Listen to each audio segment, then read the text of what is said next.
各位觀眾大家好，今日咧放假啊，咁呢個視頻帶大家嚟咩咧？嚟到呢一個珠江新城啊，嚟到呢一個高德置地。好啦，今日咧想帶大家過嚟呢度行一行呢一個傳說中嘅鬼城啊，廣州珠江新城中嘅鬼城。點解我咁講咧？咁如果我哋有觀眾咧睇開我哋頻道啊，好早之前啊，我哋嚟拍過呢個商場嘅，咁奇觀啊，就係成個商場裏邊咧係吉嘅。好啦，咁所以咧今日咧趁住大週末啊，咁過嚟睇下咧呢個商場咧啲人流情況咧會唔會有所改善啊？因為咧都已經可能有接近大半年啦吧，冇嚟過呢個位置。嗱，呢個地方叫高德置地啊。咁其實佢咧係得天獨厚嘅一個位置啦，屬於係珠江新城咧。我哋叫做最早開發嘅一個位置，再加上咧佢仲有地鐵上蓋加持，所以咧理論上嚟講嚇一手好牌嘅，但唔知點解咧打到爛晒。好啦，咁今日咧視頻就帶大家入去逛逛啊，睇下呢個商場咁好嘅條件啊，具體咧而家係變成點樣啦？咁佢係分春夏秋冬廣場嘅，咁佢如果我冇記錯，應該係一個港資嘅企業啦。春廣場呢度咧應該算係最旺噶啦，因為佢係地鐵上蓋嘅位置。而家咧春廣場主要咧都係食嘢為主啦，同埋咧，哇！大家睇下呢個，呢個係小米啊，紅綠燈啊，都冇錯啊！但其實咧，我自己覺得嚇小米嘅車咧，算係唔錯噶啦，喺國產嚟講嚇。咁排除佢之前日價嘅部分啦，咁而家回復翻正常之後咧，冇咩太大毛病啊！使幾多錢買幾多配置嘅嘢咯。呢度咧，春廣場係稍微係，我覺得係成個高德置地裏邊咧運營得最好嘅部分㗎啦。你覺得係事實係咁？係嘛？事實上確實又係嘅，因為樓上咧其實佢基本上都係食嘢嘅。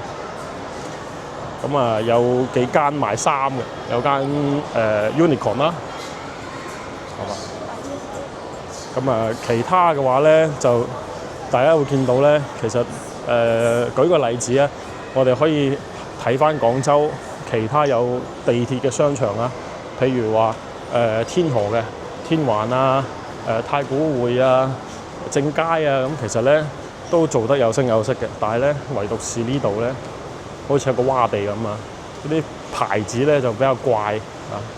其次咧就係即係運營唔出嚟啲乜嘢好有記憶度嘅一啲品牌。今日週末係啦，中午嘅時間。而家係啦，俾大家睇下時間先啊。而家咧係點半鐘多啲，點7個字啊。26度啊，唔凍唔熱咁計啦。呢個商場大家可以睇到啦，大週末地啊，冇人㗎。門可羅雀。係啦，門可羅雀啊，真係。舉個唔係好恰當比喻啊，你話呢度係 CBD 啊，可能咧週末人少啲啊。舉個唔係好恰當嘅比喻啦，我哋睇下香港啦，中環啦，都係 CBD 啦，咁會唔會有個商場咧係咁嘅咧？我相信應該係冇㗎嚇。其實都應該週末都好，但係呢度係遊客勝地。遊客勝地係一回事啦，係嘛？咁你譬如話附近其實有好多景點㗎喎，咩廣州塔啊，花城廣場啊，咩大劇院啊，博物館啊，係嘛？乜都喺度嘅喎，附近咩都有㗎。而家係得呢個點搞啫嘛。係啊，唯獨是咧，點解呢度會變成咁咧？我真唔明，但係一直唔係話變成咁，我覺得一直以嚟係一直都係咁樣，一直都係運營到有啲甩咳咳咁啊！嗱，呢度落去咧，大家見到啦，就係地鐵站啦。DTM 係兩條線都喺呢度。其實係通嘅，佢係兩條線，但係呢度都可以通，咁先神奇啊！呢一層算係最多人。呢度算最多人啦。點解咧？因為呢個係地鐵出嚟之後咧，佢必經嘅一個位置。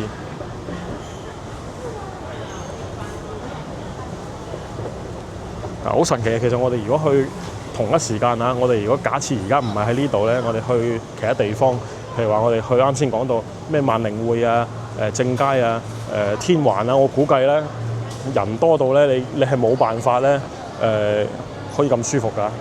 最顯著沒落嘅一點就係呢一間落花集超市之後呢個超市啊，以前係永旺嚟啊，永旺都執埋，係切咗場啊，應該講唔好叫佢執咗。咁啊切咗場，咁其實咧呢樣嘢係好唔符合邏輯嘅。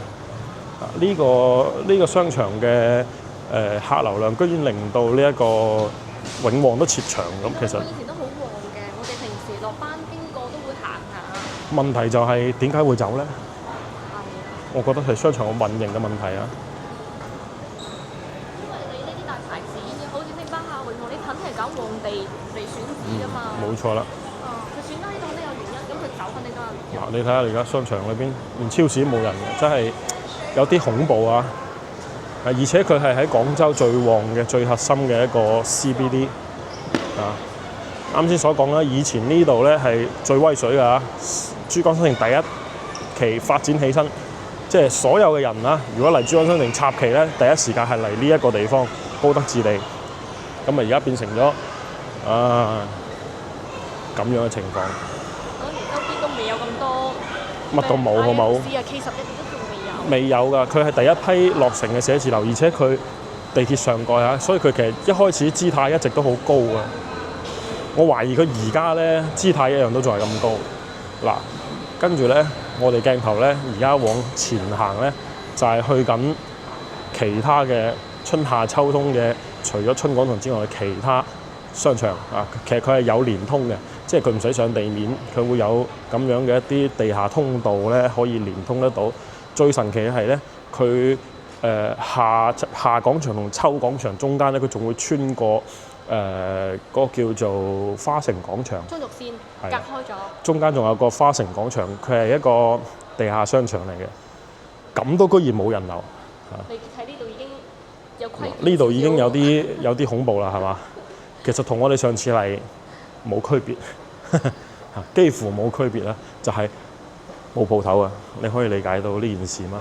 大家要記得啱啱先春廣場啱啱先嗰啲片段已經係最多人㗎啦，已經。係啊，呢度係廣州 CBD。而家樓上有好多珠江新城。卓美亞又喺呢度，即係公寓啊咁樣樣，應該嚟講就好多人住嘅。而且呢邊嘅消費力唔低，係咪？住得喺呢邊嘅酒店都好貴。唉。而且個投入唔細喎，你睇呢啲裝修裝潢。你睇下，成個商場唔係因為佢嘅短時間運營調整導致到啲鋪頭吉晒啊，係佢一直都係吉嘅。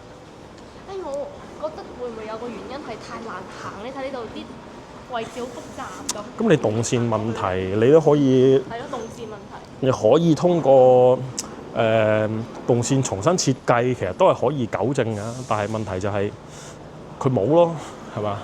嗱，呢度走上去咧，其實就係佢嘅一個戶外空間啊，係冇人嘅，肯定係冇人㗎啦。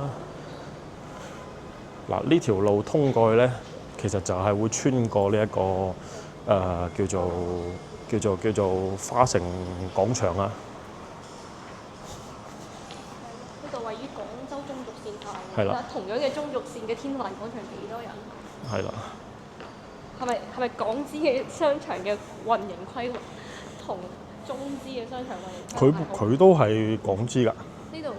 高德置地冇記錯應該都係港資㗎嚇。一開始嚇，而家係咪我唔知啦。哇！我哋睇下嗰度有隻貓。哎呀！可能睇唔到啊。隻貓唔知點樣走上去。嗱，行過嚟中間呢度咧，呢個叫花城匯啊，將佢哋兩邊咧隔開咗。呢個花城匯廣場就唔關春夏秋冬事嘅。唔關事嘅。我哋已經行過咗啦。春廣場行完。係啊，行完㗎啦。嗱，咁呢度咧就往前行先係秋廣場。咁呢個位置咧就同隔離比咧會旺好多啊！因為咧呢度咧基本上呢一個叫做花城匯嘅地方咧，都係食飯嘅，而且咧有好多嘅即係抵食夾大件嘅東西啊！嗱，冇錯啦！嗱，我哋睇到呢個牌係好明顯可以展示得到啦。我哋啱先行嘅咧就係夏廣場同春廣場啊，已經行完啦啊，行完㗎啦。係啊，嗱，佢嘅運營方式叫高德置地啊嘛，高德置地春夏秋冬廣場，所以高德置地就係運營嘅係廣州嘅。廣州公司啊，哦，就係好弱啊！所以我覺得佢應該係背靠，即係話呢個大水喉都唔需要話好用心運營咁樣咁。但係你成個廣場吉晒就唔係大唔大水喉嘅問題啦吧？我覺得好可惜咯，其實就係。咩水喉都唔應該有咁嘅情況出現啦。好似我哋今日喺附近食完飯，想話你行下，我覺得冇咩行都唔行啦。所以呢個係廣州嘅商業生態最大嘅問題啊！嗱，呢度咧你冇辦法，佢特殊嘅情況在於咧，佢係平時做工作日嘅時候係做工作日嘅生意，所以咧呢邊你會見到好多啲鋪頭咧全部都食嘢嘅。咁而家咧冇人上班，咁當然啦，呢啲鋪頭肯定咧人會少啲，但係咧一旦上班咧，呢度咧都係水泄不通嘅。咁可以合理地解釋係嘛？人哋星期一到星期五做咗7日嘅該做嘅所有嘅生意，咁啊2日可以休息下啦，係嘛？但係你高德置地咁大嘅商場係嘛？冇咩行。係咪應該作為一個商場應有樣子，就係佢星期一到星期五有客，星期六、星期日都一樣有客，而且反而應該更加多咧，係嘛？咁你星期六日啲人出去消費㗎嘛，唔使上班，但係佢成個商場係吉嘅。其實就等於花城匯廣場，佢係一個獨立出嚟嘅一個 food court 咁嘅地方。冇錯。咁就係中午嘅白領會過嚟呢度食飯。咁咧春夏秋冬廣場應該佢要接應嘅就係遊客啦、散客啦，同埋啲寫字樓客，佢日即係佢應該時尚嘅需求係咪啊？衫褲鞋、手袋、精品、超市，佢應該係要好旺。佢應該係要將所有嘢都囊括在其中先至合理嘅。啊，作為一個喺 CBD 寫字樓下邊嘅底商，理應係要旺到不得了嘅，但係咧呢個係好大問題㗎。嗱，嚟到咗呢一個應該係屬於夏廣場，唔係秋廣場。嗱，秋係吉㗎嚇，嗱黑蒙蒙嘅喎。秋係最後開㗎嘛？唔知啊，反正冬都係。嗱，啱先我哋行過好多體育用品嗰度咧係夏，呢度咧係秋。嗱，咁啊大家都可以從我哋嘅視頻裏面睇到啦，佢係乜都冇㗎。呢度就咁地下一層同埋呢度㗎咋？哦，係㗎啦。咁呢個就叫廣場㗎啦。係㗎啦。嗱，咁就仲有呢個位置可以上去咯，1樓到6樓，嗱俾你睇下咯。咁上面有間南海漁村，冇啦。真係冇嚟過呢個所謂嘅。因為嚴格意義講，我唔覺得佢算係一個廣場。確實係啊。嗱，秋廣場有啲咩咧？就咁咯。幾間熱食嘢。同夏廣場一樣，夏廣場比呢度仲衰，夏廣場乜都冇。呢度咧行過咗㗎啦，夏廣場冇咁。咪就係啱先我哋喺地下穿過嚟，即係好多體育用品裝修嗰度啊，就係㗎啦。嗱，呢度有啲咩咧？有星巴克啦，有個 Luckin 啦，有個常來啦，有間餐吧啦，仲反正全部都係食嘢嘅，冇啦。嗱，咁 B1咧，啱先行過睇到啦，吉㗎。唔係，而且你影俾大家睇下呢個結構，你話點？柱又多，係啦，梯又啲又多，好複雜，又冇咩外立面嘅，又冇咩廣告嘅，我真係唔會有呢個叫做想上去或者覺得呢度係商場呢個情況咯。佢正正經經嘅商場應該只有 B 一層。睇下先，乜都冇嗰度。冇錯啦，係啦。原來佢仲有 B2到 B4同埋再到5F。係啊，其實佢可以用嘅空間好多好大嘅，但係佢就係運營成咁嘅樣咯。點解花城廣場嘅停車費係最平？實在係冇人嚟。冇錯。呢個停車費幾錢一個鐘啊？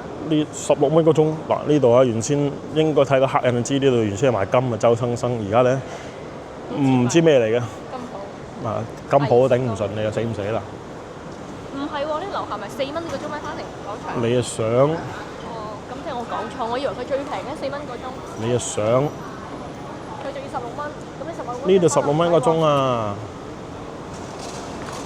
嗱，行過嚟咧就係呢個所謂嘅東廣場啦，即係佢成個花城啊，唔係呢個高德置地咧，佢應該係咁樣去分佈嘅。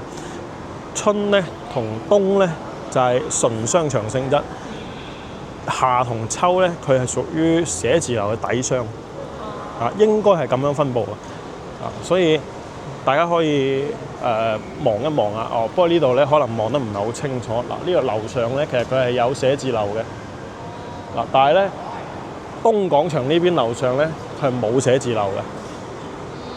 明白啦。係啊，但係就算係咁，即使如此，都有啲唔應該咯。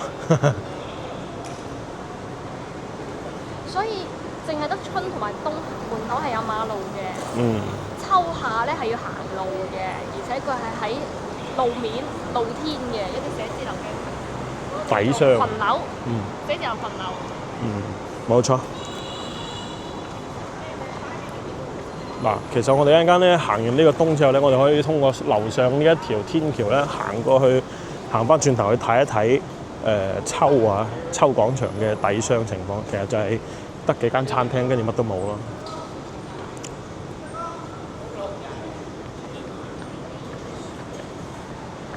東廣場先係我認為最恐怖啊！不得我印象中淨係得春冬我有印象，中間嗰兩座冇印象。係因為佢係寫字樓底商嘛。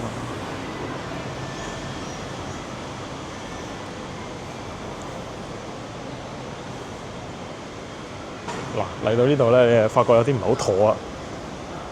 好有格調嘅感覺。好似全部都好 fashion 啊，賣啲衫褲鞋襪咁，但係實際上咧兜多兩圈，你又發覺唔係好對路啊，因為咧啲鋪頭啊，其實咧好多唔係攞嚟賣嘢㗎。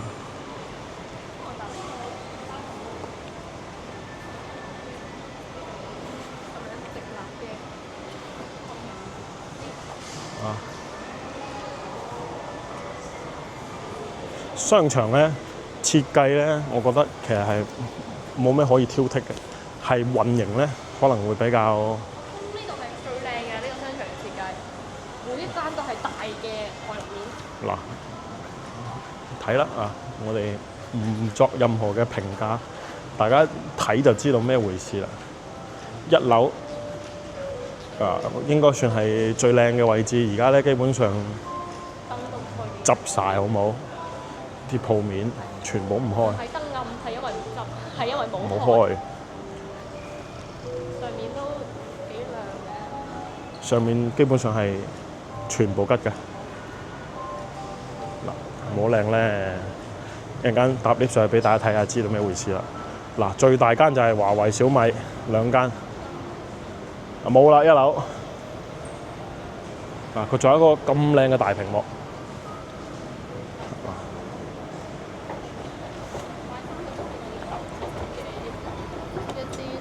牌子咯，即係可能我唔識啫，但係如果係我係寫字樓嘅客戶，我更加希望係好似啱先春廣場嗰種 Uniqlo 啊，或者 Muji 啊，或者 UR 啊嗰種咯。啲展櫃就得。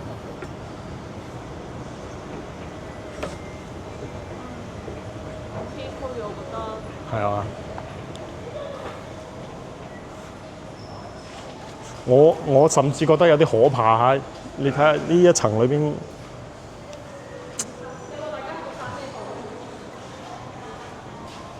純粹叫做太陽空調吧。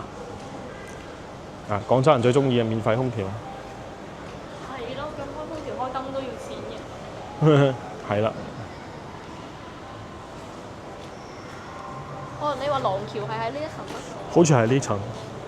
唔知係2樓定3樓啊，反正帶大家行行睇一睇啊。我事隔咗差唔多大半年啦，冇好轉啊，甚至更糟糕。係啦，甚至更糟糕。其實我一場比而家要多少少嘅，但係都係差唔多。嗱，作為一個喺核心 C 位、廣州最繁華嘅 CBD 商圈裏邊最靚位置嘅商場，搞成咁啊！我上一次嚟呢個商場應該都有5、6年啦吧。係啊，嗱呢邊係冇嘢㗎，唔係純粹啊！而係實在唔知嚟呢度。你呢度做乜嘢咧？係嘛？全部吉嘅。坐條長直梯上去，上面再睇下，俾大家望一望。但係佢有每一條 lift 佢都開㗎噃。開，但係冇人咧，開㗎目之所及啊，基本上都係咁嘅情況。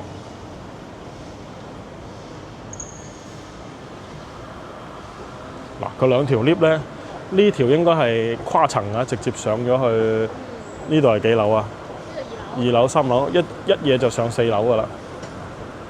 5樓啊。直接上3、4。上5樓啊嘛。好，我哋搭呢條電梯。佢開㗎，全部都開嘅，冇唔開嘅。你話呢種長梯 design 好香港。係啊，就係、所以我咪話香港商場咧，佢嘅設計係有一定嘅叫做借鑑嘅。冇錯啦。佢會幫你慳咗好多腳骨力嘅，就話我唔使一層層咁上咁麻煩啊，直接咧就跨層。好典雅㗎，其實你下面呢層全部都係賣書嘅，一間好大嘅書店。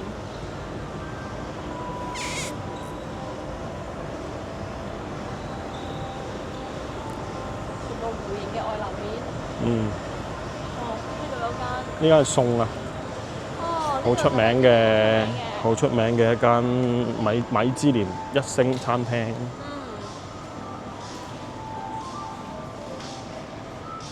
內地首家摘星川菜。曾師傅。係曾師傅。上個節目添，係嘛？呢邊嘅情況咧就係咁啦。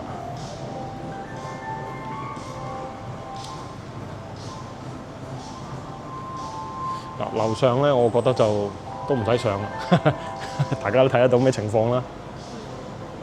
樓下就一間書店，冇啦。係，佢哋自己嘅。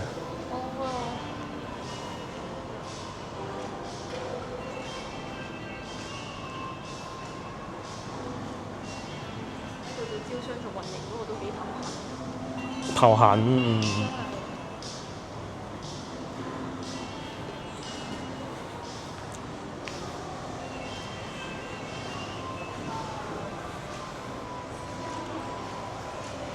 即係就算我係商家，平我都唔係好敢入嚟。弊在佢唔平。就係，而且佢仲要唔平。係啦，佢仲要有姿態。唔係有姿態冇問題，我覺得，因為你係篩選嘅一個過程嚟嘅。但係佢帶嚟嘅商業嘅收入係可能同佢個租值係唔對等。係啊，完全唔對等啦，應該講係，因為而家我哋見得到就係你基本上能夠目之所及啊，有所謂有少少生意嘅，就只有呢一邊啊。啱先我哋上電梯嗰邊咧，基本上全部吉嘅。咁大片嘅呢個所謂嘅叫做空置，咁佢肯定會想方設法去 cover 呢個成本，咁只能夠喺新嘅租戶度落手嘅啫，係嘛？咁佢只能夠向一啲對呢度有興趣嘅想過嚟嘅新進駐嘅商戶係嘛，提出更高要求。可惜咧，呢個就係變成一個死循環。要求越高，越揾唔到合適嘅品牌進駐，跟住咧就越嚟越多吉嘅地方，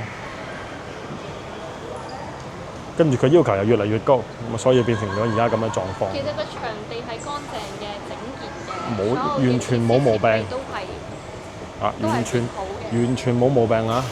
所以其實我覺得運營方面已經係盡力啦。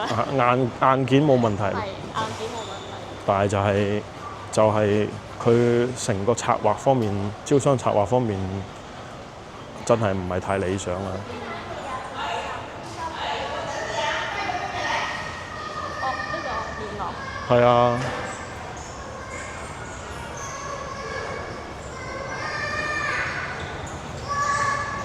哇！啲面涼咁多嘅。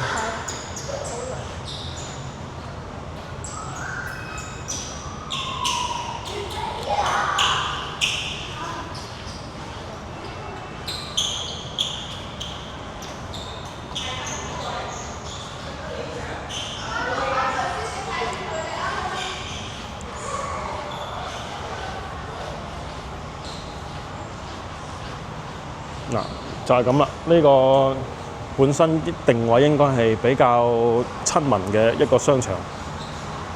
嗱，咁我哋行咗過嚟呢個夏廣場啦呢個秋廣場啊。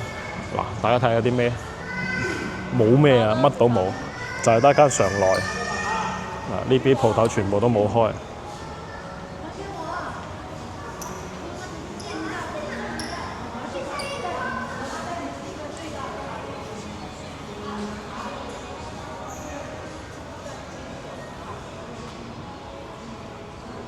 雖然冇開，但係有人搞衞生，太神奇啦！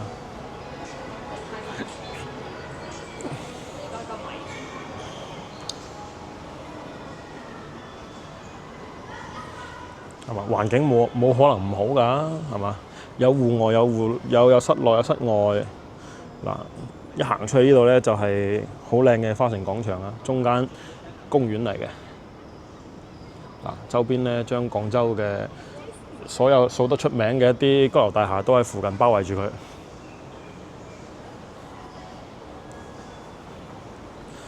呢邊呢啲鋪全部唔開喎。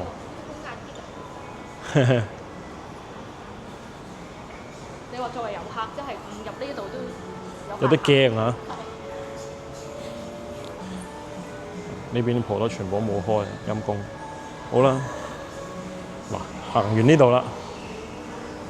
今日咧帶大家簡單咁嚟睇一個啊，之前我哋嚟過睇下佢有冇長進啦。點知咧係毫無長進，甚至咧越嚟越糟糕嘅一個商場。都唔可以咁講嘅，希望佢好，畢竟佢咁大。希望過得嚟，除咗睇小蠻腰之外，都仲有可以行街嘅地方。係啊，其實真係一步之遙啊！就行過隔離冇幾遠嘅地方咧，大家都會見到人頭湧動。特別好似我哋呢啲，如果我唔開車嘅話，我就係希望行到嚟珠江新城站，我上嚟可以有街行。如果唔係嘅話，我要去K11嗰啲，我係要行好遠。好難先行得到過去嘅，導航都有排搞。K11咧，如果唔識路，由地鐵站出嚟咧，要行差唔多15分鐘咧，先至去得到啊！咁但係咧，佢呢個咧天然優勢就係嘛？呢度就係地鐵站上蓋嘅，但係咧竟然都變成咁。好啦，嗱，今日咧視頻就都差唔多啦，咁啊帶大家睇下呢個咁廣州市咁奇葩嘅商場啊！咁啊，歡迎大家喺我哋嘅留言區留低你嘅意見啦。咁啊，如果仲未點訂閱咧，先點個訂閱，跟住我哋鏡頭每日都可以睇到廣州唔同嘅地方嘅。好嘅壞嘅都有得睇啊！如果大家想睇邊度，你亦都可以留言話俾我知，我盡量咧去快啲去安排。好啦，咁我哋今期咧先睇咁多啦，下期我哋再見啦，拜拜。